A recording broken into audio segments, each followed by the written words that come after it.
Welcome to the Audit Podcast, the #1 podcast for the audit profession. Be sure to check the show notes for all of our social media channels and to sign up for the Audit Podcast newsletter. Now, here's your host, Trent Russell. This episode is brought to you by Green Skies Analytics, an audit analytics service provider that works with internal audit departments that have data analysts and are still frustrated with trying to make analytics actually work, aren't getting the expected ROI, who can't break through the communication barrier between the analysts and the audit team, and those that need experienced direction for an audit analytics strategy and process. Those that feel like they've wasted time and money on trainings, aren't getting the value they want, not prioritizing the highest risk areas for the organizations, or have projects that seemingly never get completed. Do you deal with any of that? If you do, go to the show notes of this episode and click the Green Skies Analytics link, or go to greenskiesanalytics.com to schedule a call and understand how Green Skies Analytics makes analytics actually work for internal audit. Hello, everybody, and welcome to the Audit Podcast. I am your host, Trent Russell, and today our guest is Rajeswar Sundaresan from the TEYSEER group in Qatar. Rajeswar was one of the founding members of IAA Qatar. He was recognized by Richard Chambers, the former president and CEO of the IAA, and current senior internal audit advisor to Audit Board, as one of the top thought leaders in the audit profession from 2022. So this is a continuation of our Beacon Award Series winners. Some of the areas that we hit on, stakeholder management and expectations, fraud prevention. Do we really care if we find the AP clerk that is scheming some money from the organization versus a more corporate-wide type fraud based on incentives and areas such as that? The audit committee and how to get them what they actually want and what they need, how to determine what that is. And then soft skills for CAEs. We've talked about that a little bit in the past. Norman Marks spoke about active listening being his #1. So we hit on that a little bit as well. And then audit reports. I feel like and the way we talk about it, audit reports being the product that audit effectively sells. If that's our thing, is that communication, then what should our mindset be when putting those together? I know I've gotten caught up in the details of those before, spent probably way too much time tweaking a word or two, when if I would have just pulled myself out of it and gone, oh, this is the actual point of doing this, then maybe it would have been a little easier to put together and probably more effective as well. So here we go. I know one of your area of expertise is stakeholder management, and just kind of the conversation we had off camera a little bit, you were talking about that from the perspective of a CAE, but then the other perspective being cultural differences and how stakeholder management's a little different in your part of the world as opposed to my part of the world. So with that said, I'll kind of leave the question open-ended and just let you riff, if you will, on that topic. Thank you, Trent, for that question. The first thing about stakeholders management is if you try to please everyone, you will please no one. So we can't. If you typically in internal auditors have plenty of stakeholders, you see we have board of directors, audit committee, CEO and management, government, some employees, customers, suppliers, and so many of them. And all of them have certain expectations from auditors. So even regulators has expectation that we do our job so that we need regulatory non-compliance would be brought out early and we do corrective action. So stakeholders are very critical for internal auditors to do well, and also to ensure that we deliver value to all of them. Of course, not at the same degree. It starts with the core stakeholder, which is your audit committee and board, or if you're a CAE or an audit, for their audit unit, even otherwise. So I read a very nice statement, says, it has taken me all my life to learn what not to say. Nice. So, sometimes when you're in an audit committee meeting or in a conversation with the senior management, we should always be very careful in putting across our recommendations or our findings in a very tactical way. Finally, it is all about getting things done. Even I tell my staff that our product is our report. We are not able to sell our product. We are not done anything worthwhile. We are not add value. That means we are not able to substantiate our recommendations. We are not probably don't have enough evidence to take something which we are probably spend a lot of time in that work, and but it is not. And it will come again as a repeat recommendation, because if the audit client don't implement our recommendation, it will come as again as a repeat in the next audit. So it has no value. That means all the times we spend writing the report and presenting, and all that will go waste. So there are three things. One is the value that we provide for the stakeholders. Second is the performance that as an auditor expected by the stakeholders. And what are finally in audit, the one thing that said is the risk. What is the risk? How do you prioritize risk, and what are the recommendations you give to mitigate the risk? So then this would finally, as an auditor, internal auditor, we are all consulted as a consultant.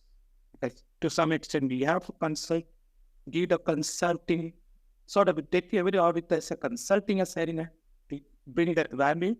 And we have to facilitate the risk management. There is separate risk management. We have to ensure that the risk management is dependable and it brings out all that is needed. And here I have to issues and probably any scenarios that is emerging. We have to alert the management about it and identify any new risks. So all these are create all these major responsibility internal auditors is for balancing the expectations of different stakeholders. Because finally, a sustainable, successful organization is what all of them want. Yeah. If there was, because there are so many stakeholders, and especially depending on who, we'll just say the report that we're issuing or the insight that we're telling someone or whatever it may be, but I guess more specifically to the report. And the advice I think that was given to me that I appreciated the most was to look from that person's perspective and kind of ask, like, what do they care about? And because there's so many, the control owner might get the report, management might get the report, senior management might get the report, audit committee gets the report. And so even like tweaking those just a little bit to make them fit each person and going, okay, this is the finding, or this is the insight, this is the assurance that we provided, however we want to communicate that, and then looking at it and go, why does this person care about it? Okay, let's make the messaging work for that person, why we think they care about it. If I was looking for practical how-tos, that would be one. Is there anything else that you could add to that? In actually, where I'm from is the Middle East, Qatar. We don't have many companies which are listed in as in the shareholder companies. Most of them are either government organizations or private organizations run by few big families. We have the oil and gas related, because Middle East is known for that, and Qatar is not separate. So it changed. The stakeholders' expectation changed drastically in the last 10 to 50 years. One of the reasons is all these countries in the Middle East started investing in oil and gas explorations, and Qatar is one of the top gas LNG exporting countries and LNG exploring countries also. So we are into the per capita income of the people have gone up so much. So one of the things when we explore, spend money on oil and gas, is that we have to tie up for technology the top global companies. So like Mobil Oil, ExxonMobil, those big names, or Total, those names, they got with some good practices of governance, transparency, and right reporting, and now ESG or all other things, so technology risk. So they got with us a lot of good practices or leading practices. So the stakeholders started becoming aware of these are how good organizations are run. So where do they go? They come to audit. Can we bring out these things in our organization? Can we have, say, for example, Transparency International brings out with a list of countries where the top, which are top in terms of governance, in terms of fraud or and good practices and the laws. So all these countries wanted to move their organization currently up in the daily so that they are one among the top country. So all these best practices, leading practices came through these global companies, organizations who tied up with local companies. Otherwise, this part of the world, as I mentioned, of course, I don't know how far it is interesting because some part of the world still the practice may be there. It is all family-run businesses. And family brings with them their ethical standards, family ethical standards. And that became the basis on which the whole thing is built. In fact, that is also marketing standpoint. From the company where I work, we are very strict, no tolerance for any misconduct. We also got to say, never cheat the customer, whether we lose money, doesn't matter. No, don't cheat customer. So these became hard selling factors for the organization because people align the organization to the practices of the founders. Yeah. So these are the few things which changed over a period of time or evolved in this part of the world, and that brought a lot of awareness, and that in turn, internal audit flights. We did not because again, to back to my part of the this part of the world, culturally, this is not audit is not considered something nice because you point out deficiencies, you point out problems. So people don't take up audit as their career. So these transformations brought out good auditors, and one of the things which as internal auditors, and one of the founders of the auditors in Qatar, is that to bring awareness and bring Qatari nationals into mainstream as auditors. Got it. Yeah, I know you've been very instrumental in launching the kind of IA out there and helping that grow. So I know you've done a ton of work on that end also, which I'm sure the IA and then the rest of the audit profession appreciates very much for doing that. But you mentioned fraud a little bit, and I know that's another area of expertise for you. And what I get curious about with fraud is a lot of times when we're doing analytics work with groups, it's basically, hey, we want to find fraud. Not always, but that's what I think all auditors enjoy that to a degree. It's interesting. It's kind of fun, especially if you're doing some kind of financial statement audit testing all the time, then maybe it gets even mundane for some. It did for me. But finding fraud is exciting, I think, if we really were honest about it. But what I'm curious about is there's the AP clerk that has stolen $10,000 this year, or someone set themselves up as a vendor and they're just cashing checks to themselves. And that's great and wonderful. Like, we should find that and weed it out and everything. But to me, it's more the fraud that is a cultural type issue where we have, like over here, the Wells Fargo case is one that I like to point to, where there's this culture of fraud in that the incentive plan was open up a bunch of accounts basically, and you're going to get rewarded. And anytime I feel like you have incentive plans like that, people are going to make sure that they work the system to get what they are incentivized for. So do you think we're kind of missing the mark on that though? Should there be more emphasis on what I would call a culture of fraud relative to incentives, as opposed to, okay, let's go find this AP clerk that's, again, stolen 10,000, 100,000, whatever it is. What's your perspective on that? So you're perfect. Said that. Actually, one thing is what you mentioned is true. We get excited and find some fraud, and it can also be a selling point for our report to bring more controls, to bring better systems, and also to get awareness of the people that they should focus on uh, good practices. So it does helping setting internal audit, at least to get some clearing. They want, when we mention about fraud people, okay, what is that you're going to say? So you get, but the real fraud, there are both internal and external.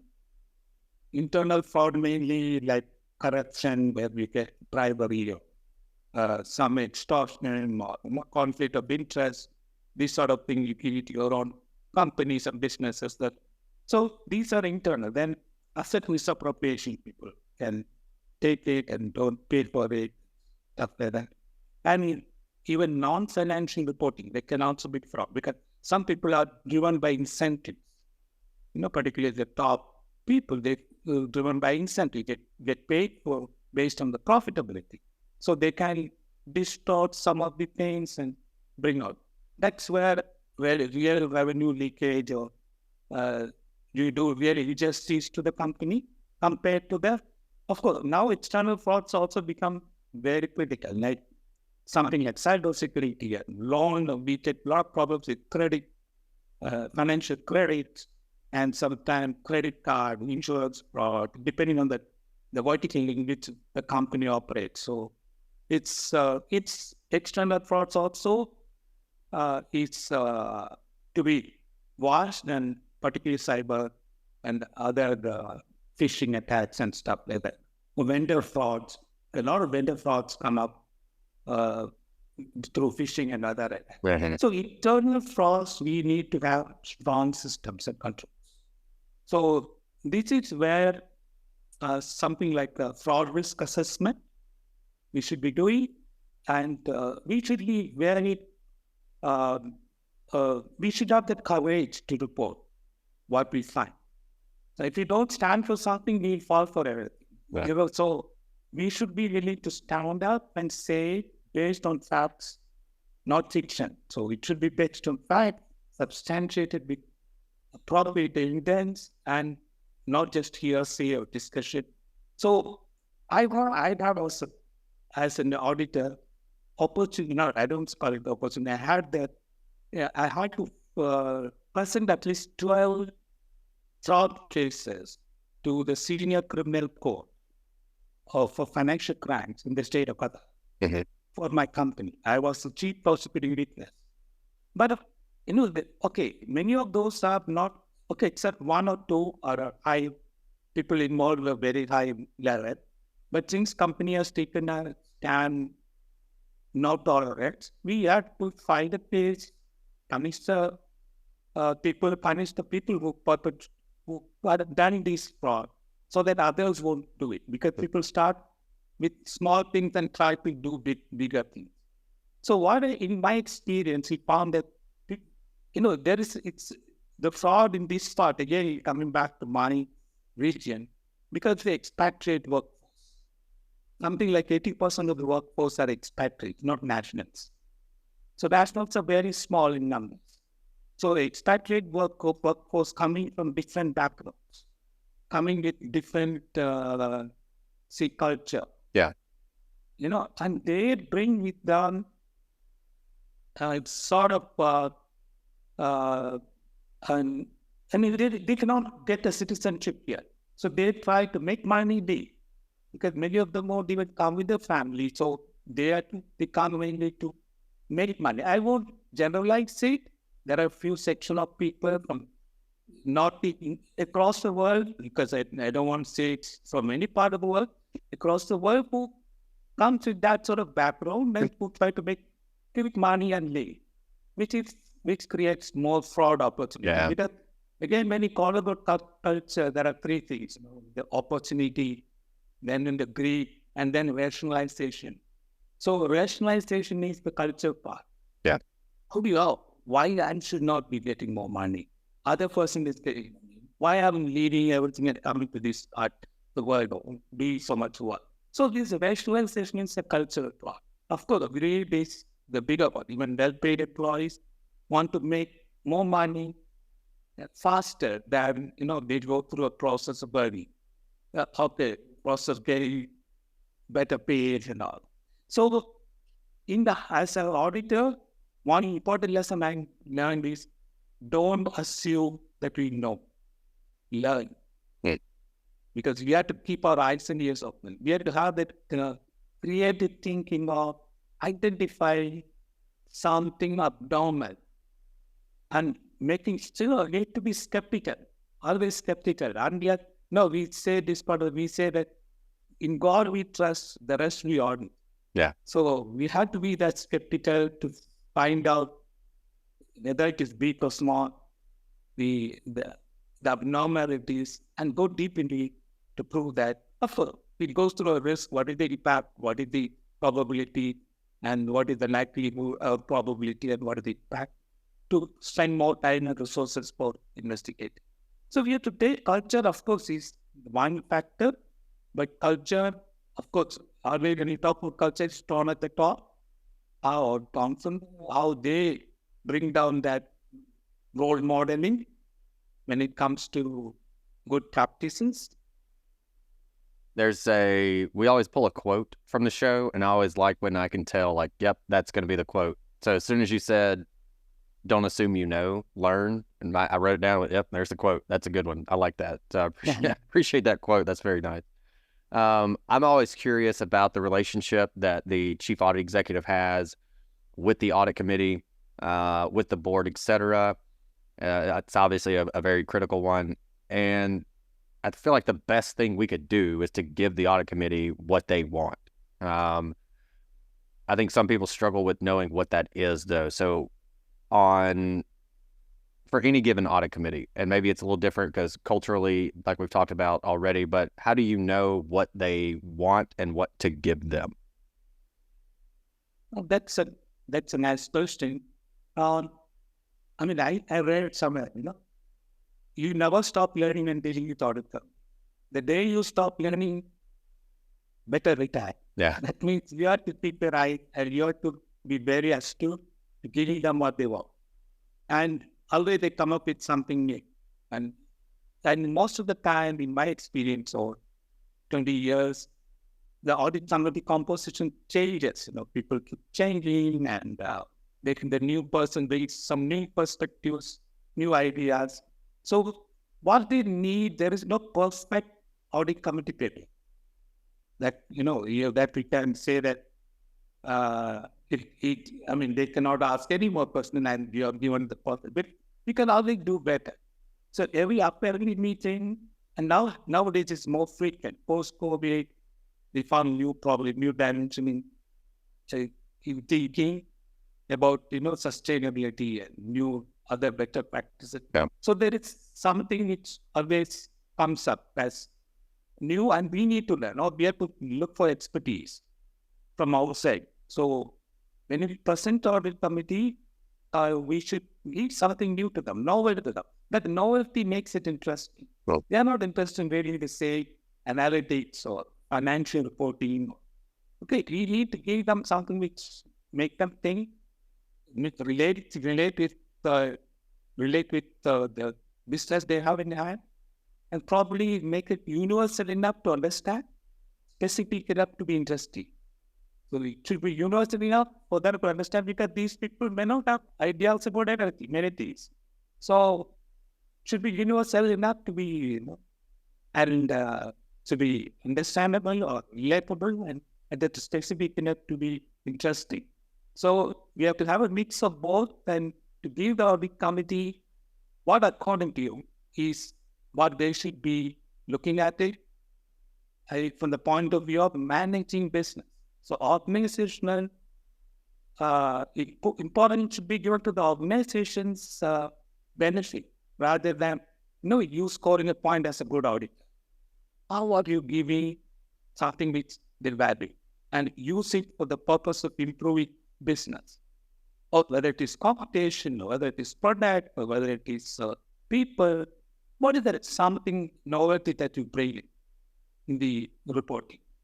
So for that, we need to keep track of, one of the most important things we need to know is we need to possess the audit acumen.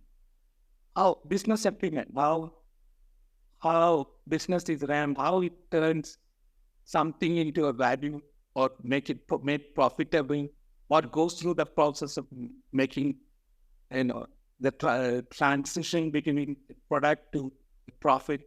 So they should know that well, and we should relate with that our audit points rather than really. I found many cases where it is just a financial analysis. Which, if you tell one, they already know it's no use. They feel bored. They feel bored and start, just leaving it for a meeting, leaving the meeting in short time. So it is important to identify what interests are and make it relatable, make it valuable, and present it in a manner, in a very concise, written, in a very concise manner, so that they take it home and we can have a private meeting to explain. I like is it interesting? So that's something I would add to my kind of checklist for audit committee reporting. So when we work with folks to basically develop their audit committee reports, annual and quarterly, and add data visualizations and make it actually be effective, impactful communication. I think something that I'm going to add is we have a series of questions we ask ourselves as we go through it. But is this interesting? Is a good way to ask a similar question in, do they care, or why do they care about this? So I think we'll add that, is this interesting? That's a really good takeaway. I appreciate that. We had a recent guest that was talking about, and this topic isn't, I don't want to say it's not interesting because we're about to talk about it, but it's definitely not novel in the sense that there's been a lot written. I know Richard Chambers has written about the, characteristics of a great internal auditor. I'm sure others have as well. And one that I thought was interesting that I heard recently was active listening as a important soft skill, and the importance of that not only in our work life but in our personal life. And I kind of took that to heart, and I think that is very important. But if there was one for you, and maybe you go, yep, that's mine, you just stole my answer, active listening, that's my number one, so I don't have anything to say. So maybe if that is your number one, we'll say, what's your number two then? Kind of most important soft skill as a CAE, and then also follow that up with, how can we actually develop that skill? Yeah, I think there was a study at Institute of Internal Auditors. I was also in the committee of that when I was in the committee for education and research. They did the common body of knowledge. For study on common body of knowledge, I think for about 3 or 4 years, communication was the top skills for internal auditors. One of the top 3 skills. Yeah. For 5 years consecutively. So it has always been number one of the top skills, soft skills for auditors. Of course, they need hard skills to develop soft skills. So other than that, what I would say for one of the critical things for auditors is creativity. And then creatively looking at things, that is the perspective where questioning everything, whether it is what it's, we call it C's, what is the 4 C's, what is the condition, what is the criteria, what is the correct reaction, what are the consequences. So the way of looking at every observation in the 4 C's or 5 C's, you put it, we give a creative process of diagnosing the issues and finding out the right solution. So this one creative thinking is very important skill. Other than that, we behavioral skills. Behavioral skills are very critical. One that includes confidentiality. We have to keep on, because many people, I won't name down, but by nature they can't keep any secret. They try to. So I used to be like that. So I never used to keep secret. Now my wife says that you don't tell anything. So my work is, I want to separate my personality at home and at work. So confidentiality is very important. And of course, then your ability to have an inquisitive mind. Because sometimes you never know, you never know where the solution or where the ideas can come from. can be, and your ability to deal with people at all levels. From it's probably a worker in the shop floor to his manager or his general manager, your ability to cut across in the right communication, right way of communicating with them and get the best out of them, and bring out some amazing findings for the benefit of the organization. So this ability to interact, it also means social skills, interaction skill, your ability to develop, say, trust and respect with them. Because they should also, when they say we should not take against them, so they should get that trust, and we should give that respect, irrespective of their level in the message, in the hierarchy. So these are the few must-haves, according to me, for a good internal auditor. And in my experience, sometimes I don't see something when I'm looking at certain documents or certain data. But my assistant at the lower level is just an auditor about stuff. He brought out some amazing observation. And when we developed and were deeping it, we found something totally wrong happening. Of course, in terms of wrong in terms of principles. Of course, somebody was making money in the process, but also we are not doing good to our customers. So I can't disclose anything more than that. Yeah. But it identified that was an organizational risk or a business risk, company going out of business. So it was such a significant risk which we are now, by asking one of my assistants, very at an auditor level, to look at it and tell the finding, tell his observations. So we need to deal with your own stuff. They need to find, and then we went across the data chain to unearth something wrong happening. So these skills are very critical, and we should nurture it and sincerely work on it. Yeah. One thing I appreciate about talking to CAEs is getting kind of those like high level mindsets almost, and not being in the weeds so much, which is extremely difficult, I think, for a lot of auditors, myself included, more so on the data end. I know I've gotten caught up and chasing something that looks odd in the data, and then 5 hours later I pull myself out and I go, oh yeah, this actually has nothing to do with the objective of this audit. I just got super curious about it and wanted to figure out what this was. And so I know that's hard for other folks also in other disciplines within audit to get caught up in the details. And with what I'll just say is the audit report or audit communication being the most important thing I feel like that we could really do. What's the one thing, or maybe the mindset that we should have when putting together that audit report, as I'll say it, or audit communication? What's the mindset there? What's the perspective we should have so that we don't do all this work and then have this report, and then people go, yeah, that's great, nobody cares. Yeah. So one important statement I like the most is strive to influence. Your report should influence someone. It's like a message should be there and make someone else to think about it. And the second thing is the tone. Tone of the report is very critical. If you write negative thing, people don't like to read. They stop reading in between, or they just skip through. So the tone should be positive, tone should be friendly, tone should be enticing, tone should be said that even educative or something informative. So the tone of the report, the entire report, when you read, the idea that forms in the mind is the tone. So that when you read the report, you get, oh, this fellow is negative, this fellow is disgusting. So that we should always keep that tone friendly and purposeful and useful, and that influence the reader. So strive to influence is one critical thing I like the most. And second is, the two things I said, strive to influence and the tone. Second, what is in it for me, which comes again in the report.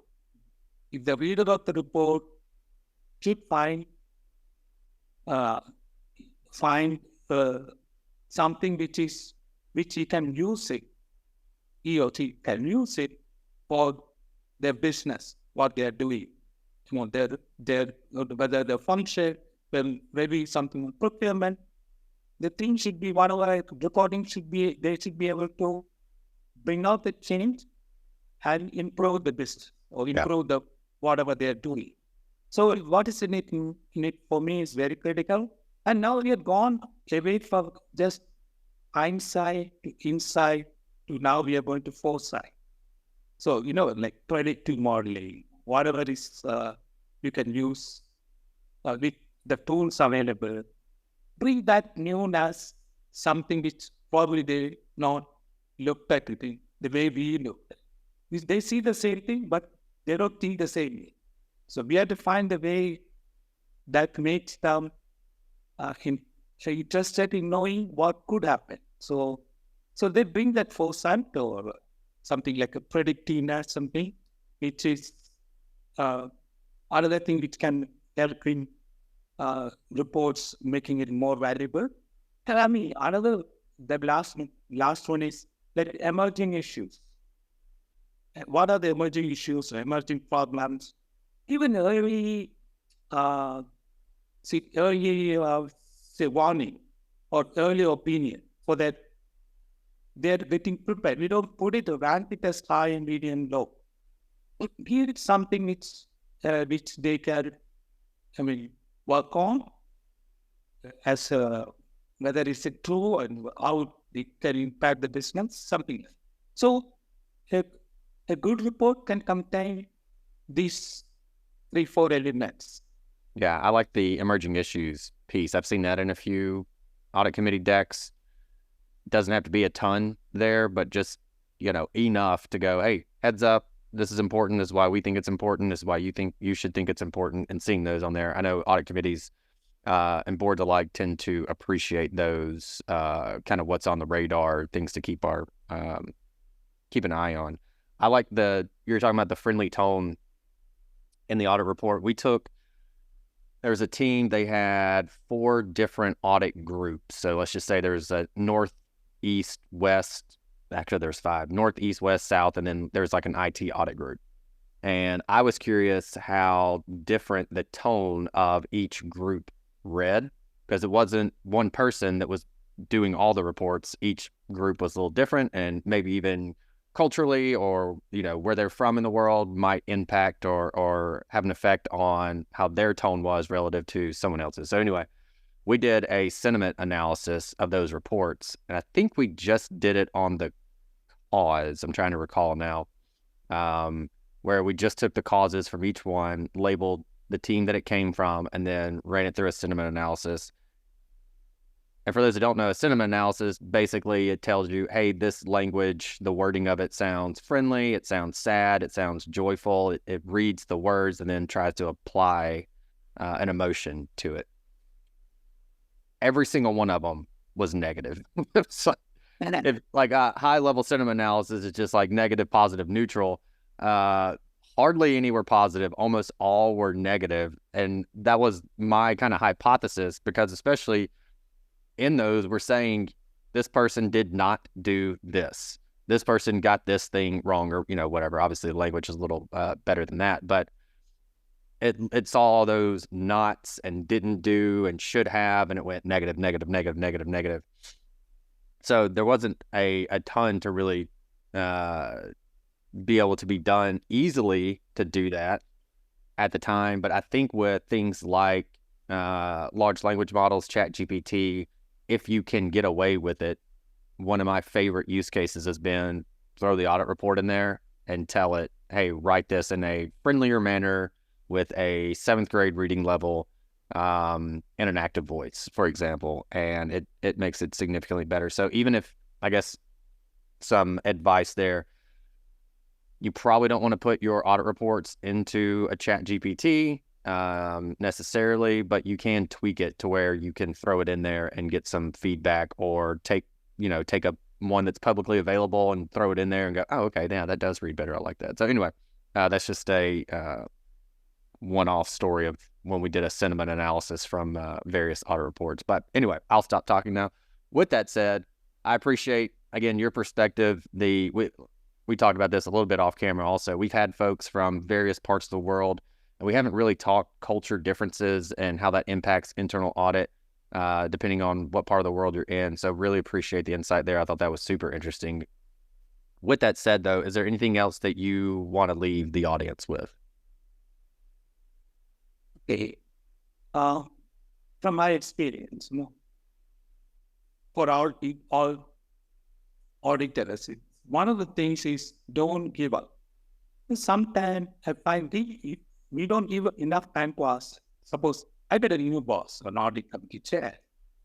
Initial interaction could be not so comfortable or not so friendly, not to our liking, because we have got used to someone for so many years, or 4 or 5 years, or even more. But you don't expect him to be in the same age as the previous person. So we tend to feel, oh, it's not going to work. So sometimes give yourself time. Sometimes a lot more time. Because don't just give, 5 meetings, 2 months, whatever time, you do it. Work on you, work on yourself. Because each person comes with a different background, they have a different expectation. He may also judge you in a different scale compared to the previous person. You may not have the full idea about what you're contributing, what value you are adding, what cost it is. They know that some people related what cost versus value, when audit department it's really not able to put that together. Yep. So, of course, depends on the person who works with us. So another thing is, like I said, always think audit report is your product. And you all say you have to sell your product. You don't sell your product, let's say money could be a failed audit.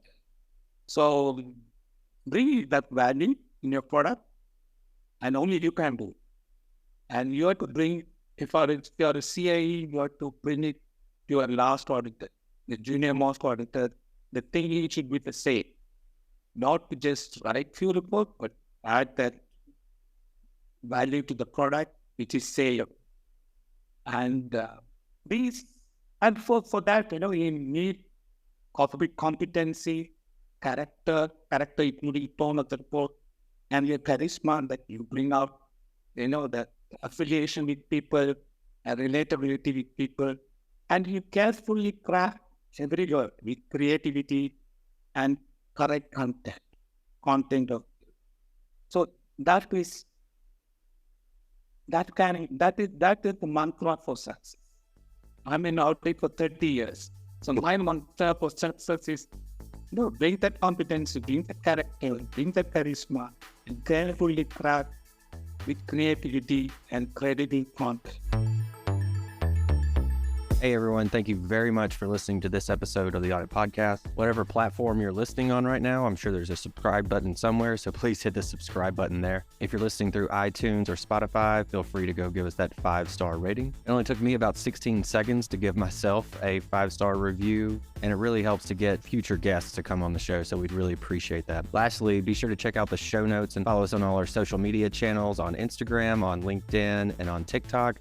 Also, if interested, please sign up for our weekly newsletter from the Audit Podcast. Thank you all. Have a great one.